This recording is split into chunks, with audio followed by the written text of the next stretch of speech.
বকবো না, মামা বকবো না। নাও নাও, পাপাও বকবে না। ও কেক খাবে, ওকে।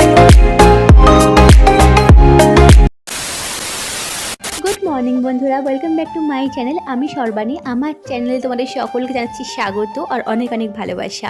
আশা করছি তোমরা সবাই খুব ভালো আছো, সুস্থ আছো, আর আমরাও কিন্তু খুব ভালো আছি। আর তোমরা যে যেখান থেকে আমার আজকের এই ব্লগটা দেখছো তাদেরকে অসংখ্য ধন্যবাদ আর ভালোবাসা দিয়ে আজকের ব্লগটা আমি শুরু করছি।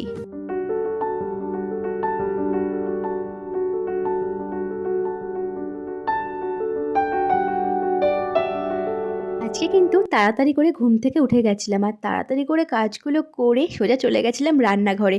তার আগে একটুখানি মাম্মামকে আদর করে দিয়েছিলাম।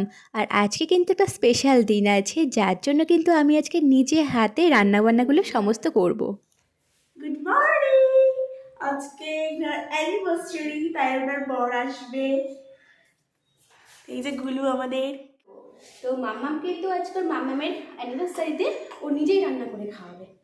রান্না করবে তো? এই দেখো, রান্নাঘরে চলে এসেছিল মেয়েটা, আমাকে রান্না করে আজকে খাওয়াবে।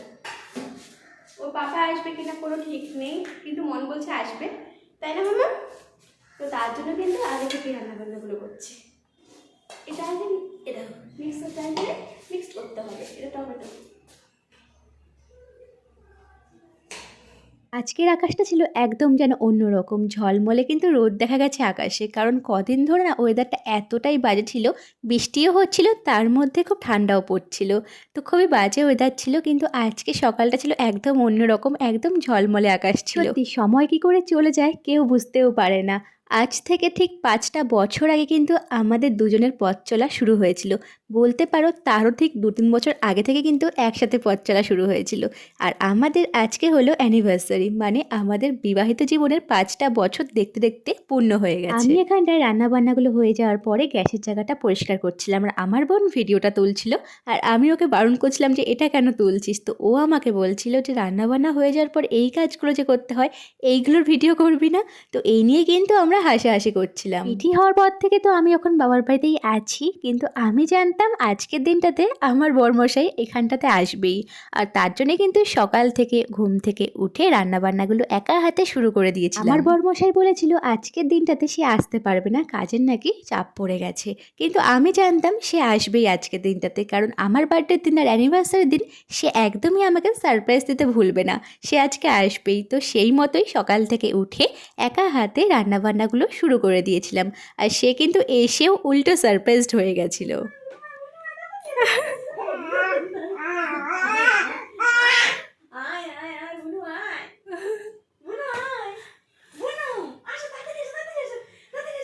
ওখানে যাবে। মিঠি কিন্তু ওর ছোট্ট মিমিটাকে আজকে বড্ড মিস করছিল, কারণ ওর মিমি আজকে স্কুলে গেছিলো তাই জন্য। আর স্কুল থেকে ফিরে যখন মিঠিকে আদর করতে আসলো তখন কিন্তু মিঠি ভীষণই খুশি হয়ে গেছিলো, আর মিঠিও কিন্তু খুবই আদর করছিল ওর মিমিটাকে। বিকেলবেলার দিকটাতে দুজনে মিলে একটুখানি ঘুরতে বেরিয়েছিলাম, আর তারপরে কিন্তু চলে গেছিলাম কিয়ান সোনাকে দেখার জন্য কিয়ানদের বাড়িতে। ও ডাকছে। আমরা এখানটায় দেখতেই পাচ্ছ শ্বশুরমশাই আর জামাই মিলে বসে বসে এখানটায় খেলা দেখছিল।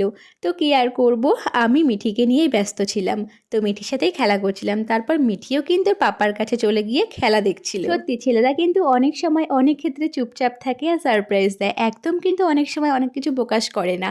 তো তেমনটাই করেছিল আমার বরমশাই। আমি কিন্তু জানতাম ও আসবে, কিন্তু ওকে দেখার পর কিন্তু মানে আমার ভাবনাটা যে সত্যি হয়েছিল, অনেক খুশিও যেমন হয়েছিলাম আর সারপ্রাইজডও হয়েছিলাম।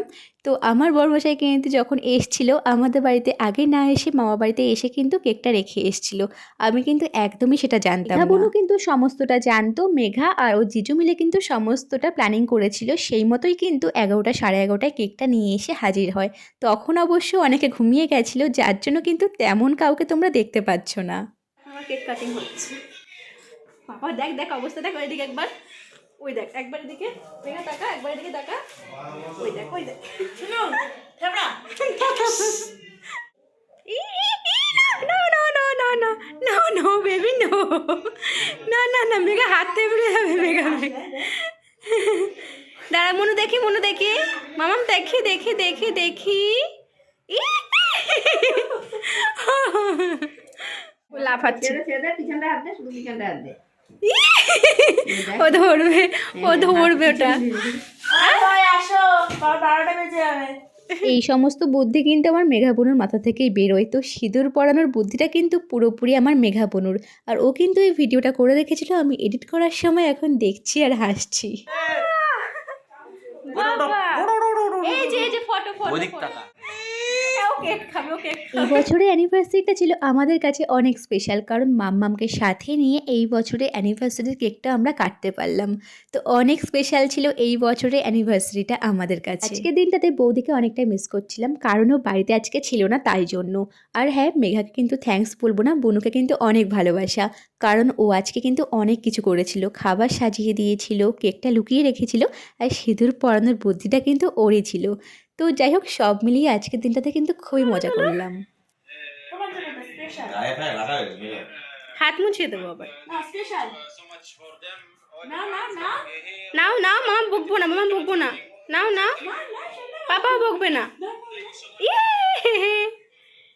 ফুলটা ফুলটা, এই যে ফুলটা ফুলটা, রোজটা রোজটা। রোজ রোজ রোজ, মাম রোজ রোজ।